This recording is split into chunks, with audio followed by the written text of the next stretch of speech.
جی علی بھائی، اگلا سوال ہے کہ پورے عرب میں سے امام علیہ السلام کا ساتھ کیوں نہیں کسی نے دیا؟ آخر امام علیہ السلام اکیلے کیوں ہو گئے؟ دیکھیں یہ میں تو کل بھی ڈسکس کر چکا ہوں، مائیں روزانہ تو حسین پیدا نہیں کرتی ہیں، پھر اسی وقت ایک کمیونیکیشن گیپ بھی تو تھا نا. یعنی آج آپ دیکھیں کوئی ایشو ہوتا ہے، ہم ہیش ٹیگ چلا دیں تو پوری دنیا میں ہلچل مچ جائے گی. میں اکیلا بندہ یہاں بیٹھ کے پوری دنیا سے بات کر سکتا ہوں، لیکن اس زمانے میں تو آپ سوچ نہیں سکتے ساتھ والے گاؤں میں کیا ہو رہا ہے وہ بھی نہیں پتا ہوتا تھا. آج دنیا کے کسی گاؤں میں کوئی ایکٹیویٹی ہو جائے تو ہمیں پاکستان میں بیٹھے ہوئے ریئل ٹائم پتا چلتا ہے. اس لیے وہ چیزوں کا آئیڈیا بھی نہیں تھا. دوسرا ظاہر ہے کہ یہ موت کا سفر تھا، سب لوگ تو اس طریقے سے تیار نہیں ہوتے. تیسرا یہ ہوا بھی حادثاتی طور پہ، امام حسین علیہ السلام کو جنگ لڑنے تو گئے نہیں تھے وہاں پہ، ورنہ اپنے بیوی بچوں کو تو ساتھ نہ لے کے جاتے. بیسیکلی وہ کوفہ شفٹ ہو رہے تھے وہاں سے ایک پولیٹیکل سٹرگل کو لانچ کرنے کے لیے، لیکن وہاں تک پہنچنے سے پہلے ہی ان کے اوپر جنگ مسلط کر دی گئی.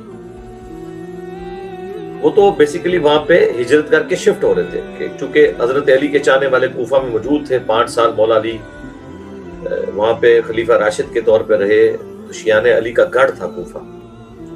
اور ویسے بھی اسلامک ورلڈ میں وہ اس وقت سب سے امپورٹنٹ جگہ تھی، کیونکہ کوفہ شہر جو ہے وہ اس کو حضرت عمر نے فوجی چھاونی کے طور پہ بنایا تھا تاکہ مدینہ شریف میں تو رہ کے رومن امپائر کا مقابلہ نہیں کیا جا سکتا تھا. پرشین امپائر تو پوری مسلمانوں کے پاس آ گئی تھی.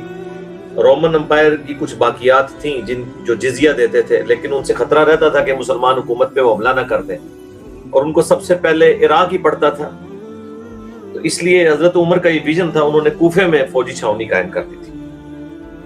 حضرت علی بھی پھر کوفے شفٹ ہو گئے تھے، مدینہ شریف چھوڑ گئے تھے. ظاہر ہے مدینہ شریف میں ایک خلیفہ مظلومن شہید ہو گیا تھا، پھر مجبوراً حضرت علی کو اس لیے بھی نکلنا پڑا کہ دوبارہ کوئی ایپیسوڈ اس طرح کا نہ ہو، ورنہ یہ دوسری شہادت مولا علی کی بھی مسجد نبوی میں ہو رہی ہوتی، مسلمانوں کے لیے کتنی تکلیف دہ چیز ہوتی. پہلے 2 خلفاء تو یہاں شہید ہو چکے، سیدنا عمر اور سیدنا عثمان رضی اللہ عنہما علیہم السلام.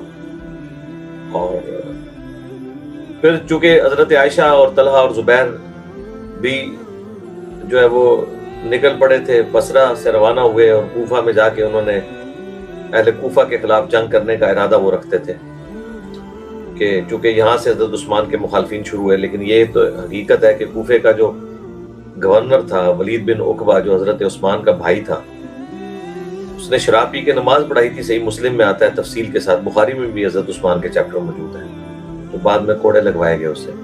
تو مسلمانوں کے دل میں نفرت تھی حضرت عثمان کے گورنروں کے لیے، اور حضرت عثمان کی گورنمنٹ اسی دن کمزور ہوگی جب انہوں نے ولید بن عقبہ کو کوفہ کے لوگوں نے خود معزول کر کے نکال دیا وہاں سے، اور ابو موسیٰ اشعری کو وہاں پہ گورنر نامزد کر دیا. اب ظاہر خلیفہ وقت کے لیے تو یہ بڑی عجیب چیز تھی کہ ان کی اجازت کے بغیر اس طرح کا کام ہو گیا، لیکن ریونج ہی اتنا تھا. تو اس لیے کلپرٹ سمجھتے تھے اہل کوفہ کو وہ لوگ جو حضرت عثمان کے خون کا بدلہ لینا چاہتے تھے. تو حضرت علی سے آگے بجائے وہ ڈیمانڈ کرتے مدینہ شریف میں. دیکھیں آج پرائم منسٹر سے کوئی چیز ڈیمانڈ کرنی ہوتی ہے تو اسلام آباد میں دھرنا دیا جاتا ہے نا، جہاں پرائم منسٹر بیٹھے ہوئے. لیکن انہوں نے بجائے مدینہ شریف آنے کے انہوں نے فوج تیار کر کے ٹریڈ قانون کو ہاتھ میں لینے کی کوشش کی. وہ تو پھر سورۃ الحجرات میں واضح ہے کہ ریٹ آف دی گورنمنٹ تو قائم ہوگی. جب مسلمانوں کا کوئی گروہ باغی ہو تو قتال کرو. حضرت علی نے پھر قتال کیا. کوفے کے لوگوں پہ اس وقت وہ گورنر تھے ابو موسیٰ اشعری کے، جو ان کو کہہ رہے تھے ہم نیوٹرل رہیں گے، جنگ میں حصہ نہیں لیں گے. حضرت علی نے پھر عمار بن یاسر اور حضرت حسن کو بھیجا. بخاری میں ان کا خطبہ موجود ہے کہ لوگوں، ایک طرف عائشہ ہیں جو دنیا اور آخرت میں تمہارے نبی کی بیوی ہیں، یہ صحیح بخاری کے الفاظ ہیں. عمار بن یاسر نے خطبہ دیا، خود نچلی سیڑھی پہ کھڑے ہوئے، حسن ابن علی کو اوپر والی سیڑھی پہ بٹھایا. لیکن اللہ تمہیں آزمائے گا کہ تم عائشہ کی اطاعت کرتے ہو یا اللہ کی، کیونکہ امیر المومنین کی اطاعت اللہ کی اطاعت ہے، وَأُولِي الْأَمْرِ مِنْكُمْ کہتا ہے. حضرت علی کو تو مجبوراً نکلنا پڑا ہے مدینہ شریف سے، کیونکہ اگر وہاں سے نہ نکلتے تو جو ان کا باغی گورنر تھا وہ شام میں بیٹھا تھا، حجاز سے بہت دور تھا. تو کوفے میں بیٹھ کے اس کی حرکتوں کو بھی کاؤنٹر کیا جا سکتا تھا، اور دوسرا جو لوگ کوفے پہنچے ہوئے تھے خود ریٹ آف دی گورنمنٹ کو چیلنج کرنے کے لیے اور حکومت کے یعنی قوانین کو اپنے ہاتھوں میں لینے کے لیے، ان کو بھی کرنا تھا۔ عبداللہ ابن سلام جو صحابی ہیں وہ سامنے آ کے مولا علی کے کھڑے ہو گئے تھے گھوڑے کی مہار پکڑ کے، اور منتیں مارتے رہے امیر المومنین آپ نہ نکلیں مدینہ شریف سے، کیونکہ مجھے نہیں لگتا کہ آپ اگر نکل گئے تو دوبارہ دارالخلافہ کبھی مدینہ ہوگا۔ لوگ یہ روایت تو بیان کرتے ہیں لیکن یہ نہیں دیکھتے کہ آپ نے حضرت علی کو مدینے میں رہنے نہیں دیا، مجبور کیا ہے، آپ نے علی کو مجبور کیا نکلنے پہ، اور اس کے بعد ان کے بیٹے حسین ابن علی کو مجبور کیا کہ حج کے دنوں میں زبردستی بیعت لینے کی کوشش کی، تو مدینہ سے مکہ اور پھر مکہ سے کوفے کی طرف روانہ ہوئے۔ تو تصویر کا ایک رخ تو بتایا جاتا ہے، دوسری مجبوریاں نہیں بتائی جاتی ہیں۔